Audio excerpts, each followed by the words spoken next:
বিবেক আর আত্মাটাকে ধাক্কা মারতে থাকে। এই আল্লাহর বান্দা, তুমি কি কোরআন ও হাদিসে পড়োনি যে আল্লাহ তাবারক ওয়া তাআলা ইবাদতকে দুই ভাগে ভাগ করেছেন? এক হলো হুকুকুল্লাহ আর এক হলো হুকুকুল ইবাদ। আল্লাহর ইবাদত নামাজ ও রোজা, হজ ও যাকাত, এ যদি কোথাও তোমার কমি হয়ে যায়, আল্লাহ যেখানে জব্বার ও কাহার ওখানে রহমান ও রহিম। আল্লাহর দয়া চাইলে, আল্লাহ চাইলে তোমাকে মাফ করে তোমাকে জান্নাতে পাঠিয়ে দেবে, বলেন সুবহানাল্লাহ। কিন্তু হুকুকুল ইবাদ, যেটা মানুষের প্রতি যে হকটা আল্লাহ ছেড়ে দিয়েছে, অর্থাৎ তোমার মায়ের হক তোমার সন্তানের প্রতি, বাপের হক তার সন্তানের প্রতি, ভাই ছোট ভাইয়ের হক বড় ভাইয়ের প্রতি, বড় ভাইয়ের হক ছোট ভাইয়ের প্রতি, বন্ধু বান্ধবের হক তার প্রতিবেশীর প্রতি, যে সমস্ত অধিকার যেগুলো আছে তার মধ্যে যদি কোথাও ত্রুটি হয়ে যায়, মাকে যদি কোনোদিন দুঃখজনক কথা বলে দাও, মায়ের দিল যদি দুঃখিয়ে যায়, আর তুমি কাবার ইমাম যদি হয়ে যাও, তবুও তোমার কোনো নিস্তার নাই। কবর থেকে হাসর পর্যন্ত মহান আল্লাহ তোমাকে আযাবের মধ্যে মুবতালা করবে, যতক্ষণ পর্যন্ত না তোমার মা তোমাকে ক্ষমা করেছে, বলেন সুবহানাল্লাহ। আরে মুসলমান, তো সেই দিলকে নরম করার জন্য, মানে দিল মানুষের যখন গুনাহ বাড়তে লাগে, তখন ভাইয়ের হক না মায়ের হক তার তখন আর তফাৎ করার মতন মানে আর কিছু থাকে না। কারণ কোরআন ও হাদিসের বাণী তো কানে ঢুকবে না। দিল যে মজবুত পাথরের মতো শক্ত হয়ে গেছে, তীর যে ওখানে বিঁধবে না। অতএব নবী মুস্তাফা আমার উপমা দিলেন যে মানে দিলকে পাথরের মতো শক্ত করে যারা দিয়েছে, তারা তখন মা বেটি ভাই বন্ধু কিছুই চেনে না, সমাজ আর রিশতা কিছুই জানে না। যার কারণে আজ দুনিয়াতে এই রকম অন্যায় অত্যাচার, এই রকম আজকে পরিস্থিতি, আজকে এই রকম প্রয়োজন। মুসলমান, একবার নিজেকে অনুভব করো যে সেই মানে দয়ার নবীকে সাহাবায়ে কেরাম জিজ্ঞাসা করতে লাগলো, ইয়া রাসূলুল্লাহ, ইয়া হাবিবাল্লাহ, ফিদাকা ইয়া আবি উম্মি নবী গো, একবার বলে দিন নবী গো, প্রত্যেকটা জিনিসকে শুদ্ধভাবে আবার ঠিক করার জন্য তার কোনো একটা সাইড রয়েছে, রাস্তা রয়েছে। ও নবী, যখন দিল গুনাহ করতে করতে পাথরের মতো মজবুত ও শক্ত হয়ে যাবে, ওই সময় নিজের দিলকে পাথর থেকে আবার কলার গাছের মতো নরম করার পদ্ধতি কি রয়েছে বলুন? দয়ার নবী মুস্তাফা সাল্লাল্লাহু তাআলা আলাইহি ওয়াসাল্লাম আমার নূরানি জবানে ইরশাদ করতে আছেন, বাবা আমার সাহাবী শোনো শোনো, যখন মানুষ গুনাহ করতে লাগবে তার দিল পাথরের মতো যখন শক্ত হয়ে যাবে, নামাজের মধ্যে কোনো এনার্জি আসবে না। ওই ব্যক্তি সর্বপ্রথমে সে বেশি বেশি করে আল্লাহর কাছে ক্ষমা চাইবে, অর্থাৎ তওবা করতে থাকবে। আর যদি সে বেনামাজি হয়, নামাজের টাইম হয়ে গেলে নামাজের মধ্যে দাঁড়িয়ে যাবে। আর যদি নামাজের সময় না থাকে, তাহলে কোরআন যদি পড়তে জানে, সে কোরআন পড়তে শুরু করবে। আর যদি কোরআন পড়ার না জানে, তো যদি কেউ কোরআন পড়তে জানে, ওই কোরআন পড়ে দেওয়ালাকে পড়তে বলবে, আর সে কোরআন তার পাশে বসে শুনতে থাকবে। যখন কোরআনের বাণী তার কানের মধ্যে পড়বে, আস্তে আস্তে তার দিল পাথর থেকে নরম হতে হতে কণার গাছের মতো পুরো নরম হয়ে যাবে। কোরআনে আয়াত, কোরআন বলতে আছে আলা বিযিকরিল্লাহি তাতমাইন্নুল কুলুব, দিলের শান্তি, কালবের শান্তি, আত্মার শান্তি, মনের শান্তি যদি কোনো জিনিসে আছে তো একমাত্র আল্লাহর জিকিরই আছে, তা ব্যতীত আর কোনো জিনিসে নাই। কিন্তু মুসলমান, আপনার শান্তিটা আসবে কোথা থেকে? যদি আপনার আমার বাড়িতে মন লাগে না, গাড়িতে মন লাগে না, তখন টিকিট কেটে সিনেমা হলে যাই। যদি আপনার বাড়িতে বিবির কথা শুনে ভালো না লাগে তো আপনি কি করেন, কোন একটা নোংরা জায়গাতে গিয়ে সেখানে নিজের মনটাকে ফুর্তি করার জন্য সেই জায়গা খুঁজে বেড়ান। হে মুসলমান, আপনাকে আল্লাহকে সাক্ষী রেখে আমি তো এত দূর চ্যালেঞ্জ করে বলতে থাকবো যে হে মুসলমান, তুমি দুনিয়াকে যদি ছাল মেরে দাও তো আল্লাহ তাবারক ওয়া তাআলার বিধানকে বাদ দিয়ে, আল্লাহর দেখানো পথকে বাদ দিয়ে, নবী মুস্তাফার আদেশকে বাদ দিয়ে তুমি এমন কোন দুনিয়ার জায়গা নাই যে জায়গাতে তোমার আত্মা ও কলবকে তুমি শান্তি করে দাও। যখন মানুষের বাড়িতে মন লাগে না, গাড়িতে মন লাগে না, বিবি বাচ্চার কথা শুনতে ভালো লাগে না, সেই সময় সেই মানুষকে সেই মানুষের কলব ক্ষুধার্ত অবস্থায় এসে যায়। যেমন আপনার আমার পেট যখন ভুক লাগে তো পেট জ্বালা করে তো খাবার চাই, তেমন কলব ক্ষুধার্ত অবস্থায় এসে গেলে তখন মন অনছট করতে থাকে। আর সেই কলবের খাবার আপনার কোনো না জায়েজ কোনো বারে নয়, কোনো আপনার মদের ভাটিতে নয়, কোনো জোর আড্ডাতে নয়, কোনো পঞ্চরস গানে নয়, কোনো ড্যান্সের প্রতিযোগিতাতে নয়, কোনো আপনার ফাংশনে নয়, কোনো আপনার হাট ও বাজারে নয়। মুসলমান তার শান্তি আছে। কোরআন বলতে আছে আলা বিযিকরিল্লাহি তাতমাইন্নুল কুলুব, দিলের শান্তি, কলবের শান্তি, মনের শান্তি, আত্মার শান্তি যদি কোনো জিনিসই আছে তো একমাত্র আল্লাহর জিকিরে আছে। বলুন সুবহানাল্লাহ। একমাত্র আল্লাহর জিকিরে। তো মুসলমান, আজ তো আমাদের আল্লাহর জিকিরে কলব ঠান্ডা হবে কি করে? মসজিদে যাই, যাবার পরে ইমাম সাহেবের পিছনে নিয়ত করে দাঁড়াবার আগে জোহরের আজান হবে একটাই, জামাত হবে 1:15-তে। মসজিদে যদি 16 হয়ে গেছে তো মৌলভী সাহেবের ওই দিন ভাত উঠলো, হয় না? একটাই জামাত হওয়ার কথা, মসজিদে 1:15 জামাত হওয়ার কথা। যদি 1:16 বা 17 হয়ে গেছে তো মসজিদের ইমামের সেই দিন দুপুরকার ভাত পেটে ঢোকা গেল, সমস্ত মুসল্লি বসিয়ে গেল। মসজিদের মোতাল্লি আর সেক্রেটারিকে ডাকো, মিটিং বসাও, এ মৌলবি চলবে না, টাইমের কোনো পাবন্দি নাই।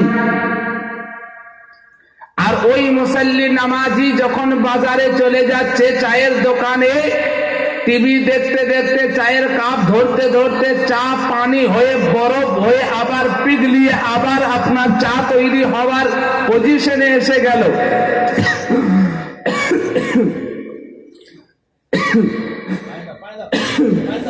আল্লাহুম্মা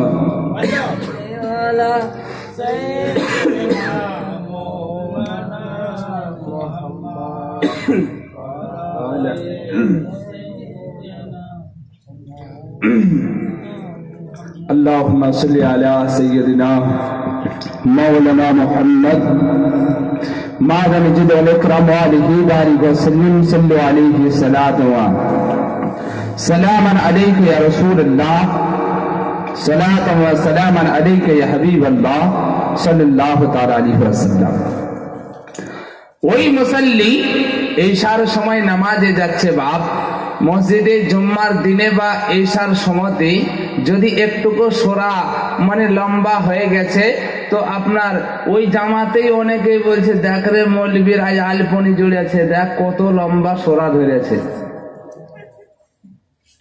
আবার ওইখানেই নামাজ শেষ হওয়ার পরেই বলছে কি ব্যাপার মৌলবী সাহেব, আজকে মনে হয়েছে নামাজে এত লম্বা সোরা ধরেছেন, মনে হচ্ছে এখানেই তো আপনি আমাদেরকে পাক্কা ইমানদার বানিয়ে দেবেন। মুসলমান একবার চিন্তা করুন, হাইরে মুসলমান, কোরআন বলে, হাদিস বলে, দয়ার নবী মুস্তাফা বলেন দুনিয়ার সব থেকে নিকৃষ্ট ও জঘন্য জায়গা হলো বাজার, আর দুনিয়ার সব থেকে উন্নত মান শান্তি দাহা, সব থেকে আরাম আর আর সব থেকে আপনার শান্তি প্রিয় ও নিরিবিলি জায়গা হলো খোদার ঘর মসজিদ। সেই জায়গাতে আমরা যাই, 1 মিনিট যদি বেশি হয়ে যায় টাইমের থেকে, তো আমরা সেই মসজিদের মধ্যে এমন ব্যবহার করি যে কি এমন আপনার সেই জায়গাতে কি এমন অন্যায় করে দিয়েছে, যেই অন্যায়ের কোনো মাফ নেই। এবং ইমাম যদি কেরাতের জায়গাতে, ছোট্ট সূরার জায়গাতে যদি লম্বা সূরা 4-5 আয়াত বেশি পড়ে দেয়, সেটাও পিছনে সমালোচনা হতে লাগে।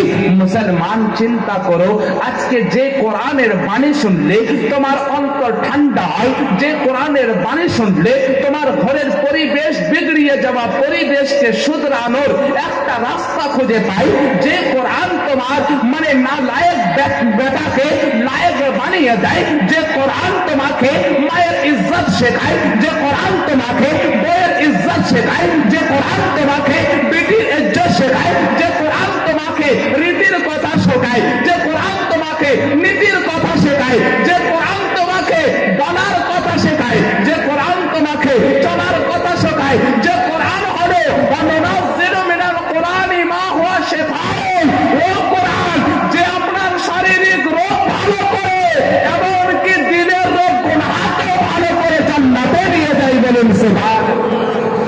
ও কোরআন, হে মুসলমান, আজ যে কোরআন তোমার দুনিয়াতে যখন ডাক্তার ফেল হয়ে যায়, দুনিয়াতে যখন তোমার ওষুধ ফেল হয়ে যায়, দুনিয়াতে সমস্ত ট্রিটমেন্ট ফেল হয়ে যায়, শেষ ট্রিটমেন্ট মনে করি যখন কোরআনের কাছে মসজিদে চলে যাও, পানির ফুক নিয়ে যখন কোরআনের আয়াতকে পড়ে যখন পানিতে ফুক দেওয়া হয়, সঙ্গে সঙ্গে তার আসার তার হয়ে যায়। হে মুসলমান, তোমার শারীরিক রোগের ট্রিটমেন্ট হলো কোরআন, এমনকি তোমার আখিরাতি দুনিয়াবি ট্রিটমেন্ট কোরআন, উখরাবি ট্রিটমেন্ট হলো কোরআন।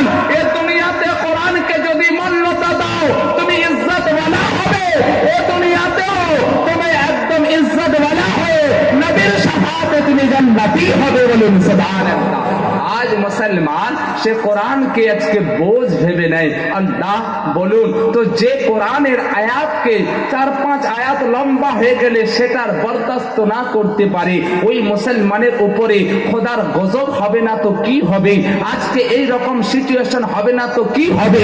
এই মুসলমান, আজকে নামধারী মুসলমান, তুমি যেই মসজিদ আল্লাহর ঘর, সব থেকে শান্তি প্রিয় জায়গা, সেই মসজিদকে তুমি বৈঠকখানা বানিয়ে দিয়েছো, সেই মসজিদকে তুমি লজ ও গেস্ট হাউস বানিয়ে দিয়ে সেই জায়গাতে তুমি রান্না বান্না করে, সেই মসজিদকে তুমি বেহরমাতি করো, সেই জায়গাতে তুমি যেরকম ভাবে সেই রকম বসবাস করো, যেই জায়গাতে খোদার ইবাদত করার জন্য যেই ঘরকে নির্মাণ করা হয়েছে, মসজিদ খোদার আল্লাহর থাকার ঘর নাই, মাযাল্লাহ আস্তাগফিরুল্লাহ, বরঞ্চ আল্লাহকে ডাকার ঘর। কারণ মসজিদ সমস্ত পাড়া গ্রামবাসী মিলে একটা ঘর নির্মাণ করে যে এখানে নিরিবিলি নির্ঝম ভাবে আল্লাহকে ডাকবো, তাতে সবারই শান্তি ভাবে সে নামাজ ও আল্লাহর জিক্র আদায় করতে পারবে।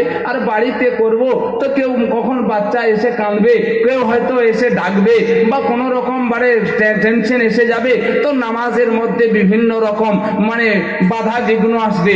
যার কারণে গ্রামবাসী মিলে মসজিদ নির্মাণ করে। তো বলেন, মসজিদ নির্মাণ করার পরে যদি মুফতি মাহিরুল ইসলামের নামে যদি মসজিদ থাকে, তো হয়তো আর একজন মাওলানা মুজাম্মিল হক আসবে না, যদি ওর নামে থাকে তো মাহিরুল ইসলাম আসবে না। তো এইরকম বিভিন্ন একটা সমাজের মধ্যে দ্বন্দ্ব হবে, যার কারণে সবাই বলে যখন এই ঘরটা সবাই মিলে তৈরি করেছি, আর এই ঘর শুধু আল্লাহকে ডাকার জন্য তৈরি করেছি, তো এই ঘর বাইতুল্লাহ রেখে দে, আল্লাহর ঘরই রেখে দে। বলুন সুবহানাল্লাহ। তো ওই ঘর হলো আল্লাহকে ডাকার ঘর, আল্লাহর থাকার ঘর নাই, মাযাল্লাহ আস্তাগফিরুল্লাহ। তো যেই মসজিদ আল্লাহকে ডাকার জন্য তৈরি হয়েছে, সেই মসজিদ আজ গেস্ট হাউস হয়েছে, সেই মসজিদ আজকে হোটেল হয়ে গেছে, লজ, সেই মসজিদ আজকে বটকখানা, আরে সেই মসজিদ আজকে চায়ের দোকানের থেকেও মানে একদম নিচে পর্যায়ে পৌঁছে গেছে।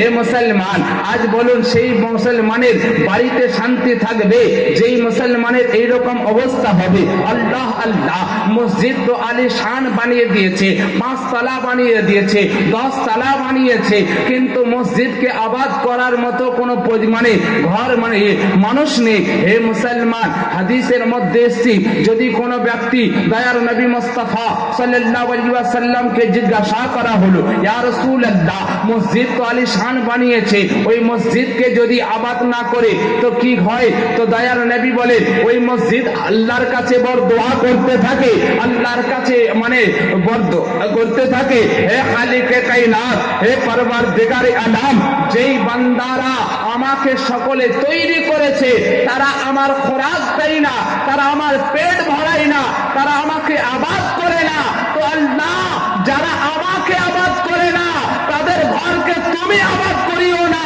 যারা আমাকে দেখে না আল্লাহ তুমি তাদেরকে দেখো না, যারা আমার দিকে তাকাই না আল্লাহ তুমি তাদের দিকে রহমত বর্ষিও না। হে মুসলমান, তো যে ঘর তোমার গ্রামে, যে মসজিদ তোমার আছে তুমি সওয়াবের উদ্দেশ্যে বানালে, সেই মসজিদ তোমার জন্য যদি বরদোয়া করে, তোমার জন্য যদি সাফ করে, তো তুমি কোথা থেকে শান্তি পাবে? হে মুসলমান, তো আজকে দুনিয়ার প্রত্যেকটা মানুষের একটাই কারণ হয়ে গেল গুনাহ। সে গুনাহ কি গুনাহ? সে গুনাহর শব্দ বলে যে গুনাহ তো আমি করি, কি গুনাহ? আমি তো মানে গুনাহ বলতে আমি তো সুদ খাই না, আমি তো মানুষকে টাকা দিয়ে সহযোগিতা করছি। মুসলমান, এ সুদ খায়, সুদ মানে সুদ নেওয়া যতটা গুনাহ, সুদ দেওয়াও ততটা গুনাহ। বেটার বিয়ের সময় ডিমান্ড করে পণ নেওয়া এটাও একটা গুনাহ। মুসলমান, যে আজকে মানুষ একটা ভালো নেক ইমানদার মানুষ তার পিঠ পিছে তার খুদ বের করে, তার একটা বদনামি করে, তার নামে উল্টে একটা কিছু রটিয়ে দিয়ে তার পিঠ পিছনে অপর মানুষের কাছে সমালোচনা, এটাও একটা গুনাহ। কোন এক মানে মুসলমান ভাইকে ক্ষতি করার জন্য যদি পেছনে ষড়যন্ত্র করে, এটাও একটা গুনাহ। এমন কি বলা হয়েছে যে মুসলমান তো ওইজন ব্যক্তি যেই মুসলমানের, মুসলিম শরীফের হাদিস, বুখারীর হাদিস, মান সালামুল মুসলিমুনা মিন লিসানি ওয়া ইয়াদিহি, মুসলমান ওইজন ব্যক্তি যার জবান ও হাত থেকে অপর মুসলমান সুরক্ষিত থাকে। বলুন সুবহানাল্লাহ। ওইজন ব্যক্তি মুসলমান। আর আজ মুসলমান ওইজন ব্যক্তি যে বম ছুটতে পারবে, মাযাল্লাহ আস্তাগফিরুল্লাহ, এই মুসলমানকে বদনাম করে দিয়েছে। শুধু নামাজ নামাজ নামাজ নামাজ নামাজ নয়, চলো চিৎকার করে তোমাকে একটা হাদিস শোনাই, আজ মুসলমানকে শোনাই যে নামাজ পড়ানোর আগে, রোজা রাখানোর আগে, কালমা পড়ানোর আগে, কোরআনের জিকিরের আগে তাকে মানুষত্বের শিক্ষা দাও, আদবের শিক্ষা দাও, ইহতিরামের শিক্ষা দাও, তাকে ইসলাম কি জিনিস তাকে আগে বুঝিয়ে দাও। আল্লাহ আল্লাহ, আজ মুসলমান আপনাদের আমার তো হালাত তো এইরকম হয়ে গেছে যে আপনি আমি গুনাহ করি, আর সেই গুনাহটাকে অনুভব করে আবার আফসোস করি, আবার খুশি মজাক মানায়, অমুকের যা অবস্থা করেছি না, অমুকের বাড়িটাকে আমি পুরো হারিয়ে দিয়েছি, মানে ফকার করে, ঘমন্ড করে, আর সেটাকে মানে আপনার নিজেকে খুশি অনুভব করে।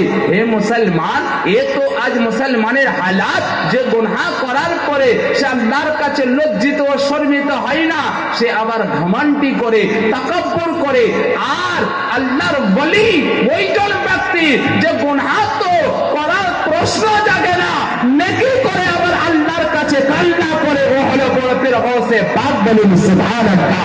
ও হলো আদায়ে করিব নামাজ, ও হলো নিজামুদ্দিন আউলিয়া, ও হলো বাবা কুতুবউদ্দিন, ও বাবা ফরিদউদ্দিন, ও আলা হক পাঞ্জাবি, ও সিরাজউদ্দিন আখি, ও বক্ত মাশরা জাহাঙ্গীর শিমলানি, ও হযরতে বাইজিদ বুস্তামি, ও হযরতে জুনাইদ বাগদাদি, এই সমস্ত আউলিয়ায়ে কেরাম যারা গুনাহ করা তো দূরের কথা, গুনাহের কোনো প্রশ্ন জাগে না, বরঞ্চ নেকি করে আবার আল্লাহর কাছে কান্না করে মুসলমান, তো সে আল্লাহর প্যারা হবে না আপনি আমি হব যে মানুষ গুনাহ করেও নিজেকে লজ্জিত হয় না, বরঞ্চ তাতে খুশি মানায়।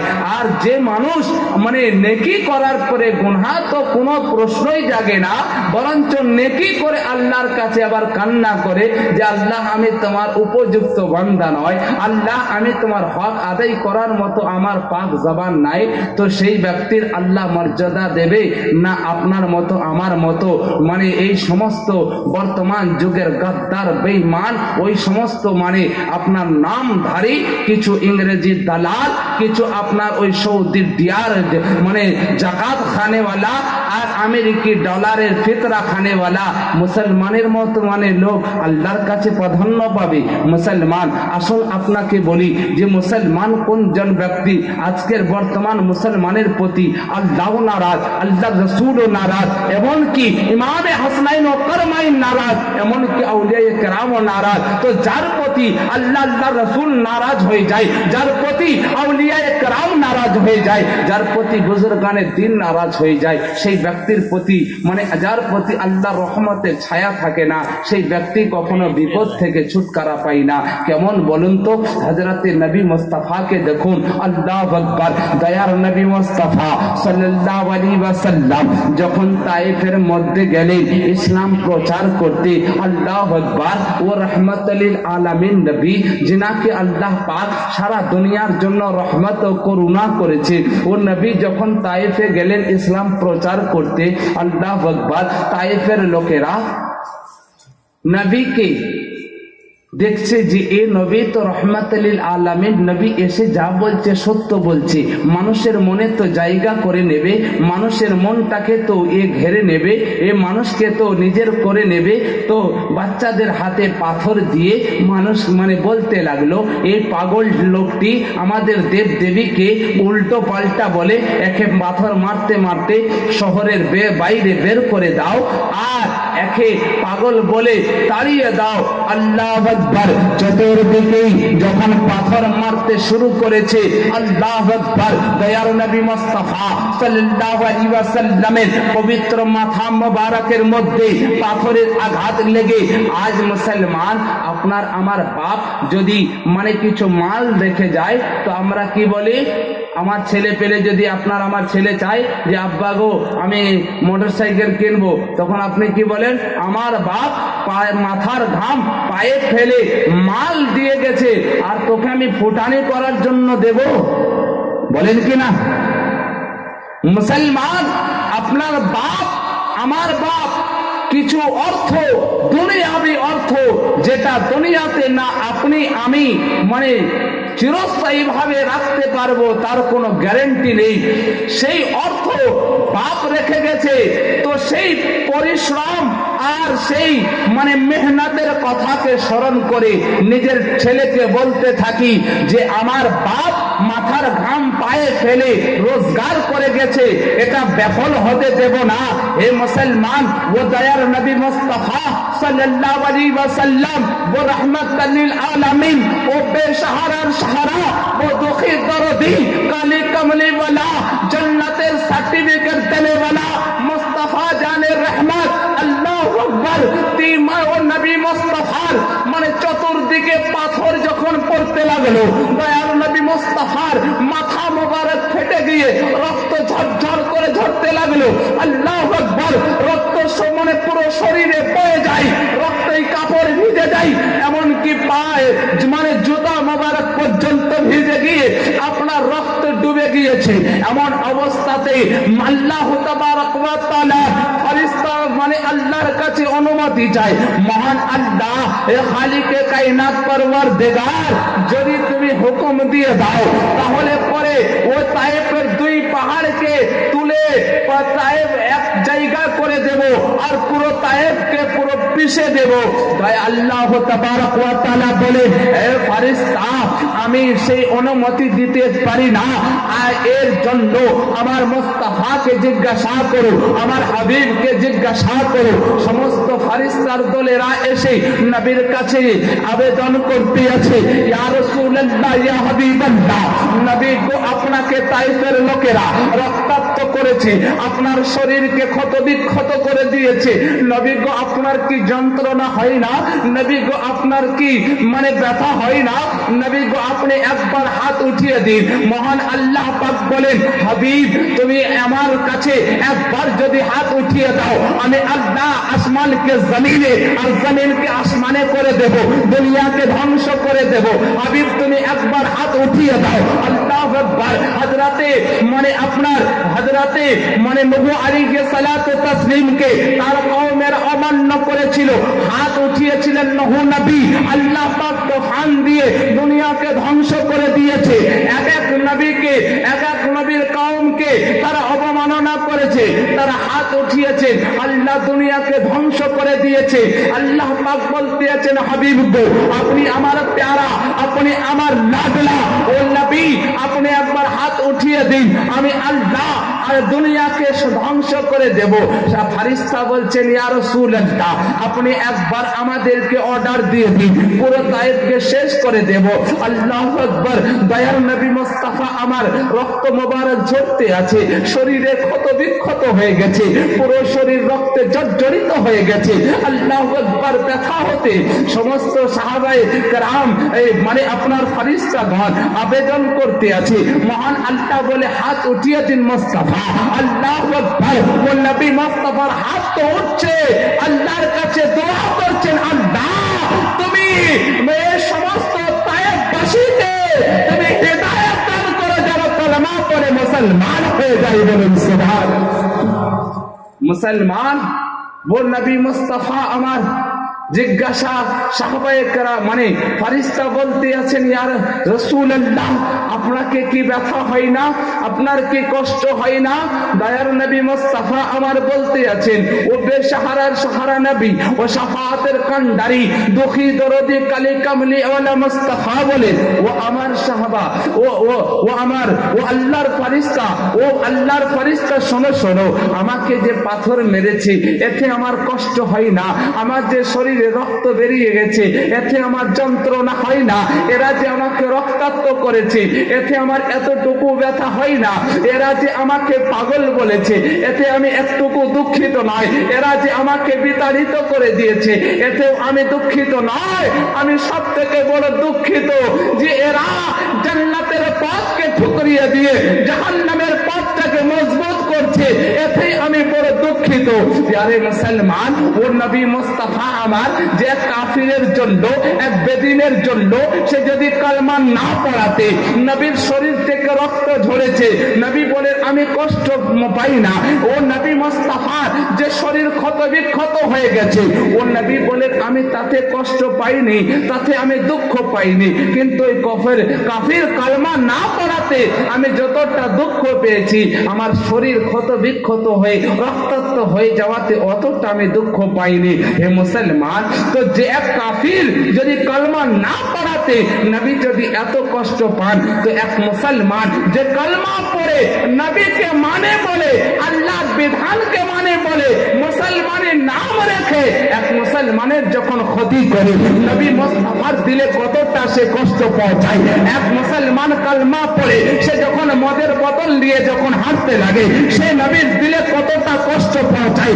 এক মুসলমান বলে, নিজেকে মুসলমান বলে, এক অপর মুসলমান ভাইকে মারার জন্য যখন তলোয়ার উঠায়, নবীর মুস্তাফার দিলে কতটা কষ্ট পৌঁছায়। নিজেকে মুসলমান বলে, নিজেকে কালমা পড়ে, আর নিজের ছেলের বিয়ের সময়তে শরীয়ত বিরোধী কাজ করে নবী মুস্তাফার সুন্নাতকে মানে ইবাদত করে বাদ দিয়ে নবী মুস্তাফার ফরমানকে বাদ দিয়ে যখন সে আপনার ওই সমস্ত ইংরেজি পরিবেশ পরিচালনা করে এক মানে দুঃখী রমণীর মায়ের বাপকে মানে মা বাপকে যখন প্রেসার দিয়ে যখন তার কাছ থেকে টাকা তুলে সেই সমস্ত সময় মানে নবী মুস্তাফার দিলে কতটা মানে আঘাত পৌঁছায়। যেই মুসলমান মসজিদের আজান শুনে জলসার বাণী শুনে যেই মুসলমানের দিল উকটিয়ে যায়, যেই মুসলমান আজকে মানে সিনেমার থিয়েটারে আর যে সমস্ত বিভিন্ন দুনিয়ার শয়তানি জায়গাতে গিয়ে ভিড় লাগায় তাদের কাণ্ড কীর্তি দেখে নবীর দিলে কতটা আঘাত পৌঁছায় মুসলমান। তো যেই নবী মুস্তাফার আজকে কলমা পড়ে যে নবীকে আজকে তোমরা নবী মুস্তাফার তোহিন করো, এমনও তো বাড়ি আছে যে এমনও মানে মেয়ে আছে মাযাল্লাহ আস্তাগফিরুল্লাহ, যে মেয়েটা মানে এমনও বলতে থাকে কি তার স্বামী যদি নামাজি হয় আর মুখে দাড়ি রাখতে চাই তো বিবি বলে যে তুমি এখন থেকে দাড়ি রেখেছো, তোমাকে আমার ওই মানে বান্ধবী বান্ধবীরা যখন আসবে তখন তো তোমাকে দেখে হাসাহাসি করবে আর বলবে বুড়ো লাগছে বা এ লাগছে, আমার এখন ভালো লাগছে না, তুমি এখন যুবক আছো। মাযাল্লাহ আস্তাগফিরুল্লাহ। খোদাকে সাক্ষী রেখে বলি এই মুসলমান, যে মেয়ে রমণী যে মেয়েটি মানে এইরকম মন্তব্য করে নবী মুস্তাফার দাড়িকে নিয়ে, তো সে স্বামীর দাড়িকে নয় বরঞ্চ রাসূলুল্লাহর সুন্নাতকে নিয়ে, নবী মুস্তাফার শরীয়তকে নিয়ে, নবী মুস্তাফার আদেশকে নিয়ে সে মজাক ওড়ালো, সে তাকে রং তামাশা দৌড়ালো, তার অবমাননা করলো। আর যে নবী মুস্তাফার মানে বাণীর উপরে অবমাননা করে মজাক ওড়ায়, তাকে তামাশা বানিয়ে দেয়, তার বেইজ্জত করে মহান আল্লাহ তাবারক ওয়া তাআলা থেকে আল্লাহ তাআলা তার থেকে বেরূপ হয়ে যায়। আর আল্লাহ তার থেকে বেরূপ হয়ে যায়, তার দিন ও দুনিয়া বরবাদ হয়ে যায়। ওই মেয়ে যে মেয়ে এইরকম মন্তব্য করে নবীর দাড়ির উপরে এইরকম প্রসঙ্গ তুলে শরিয়াতের উপরে যে মানে কোন মানে ওই রকম অশ্লীল মানে টুইট করে এমনকি আপনার লাইক করে, ওই সমস্ত মেয়েদেরকে আল্লাহ পাকের লানাত তার দুনিয়াতে তার অবতীর্ণ হবে।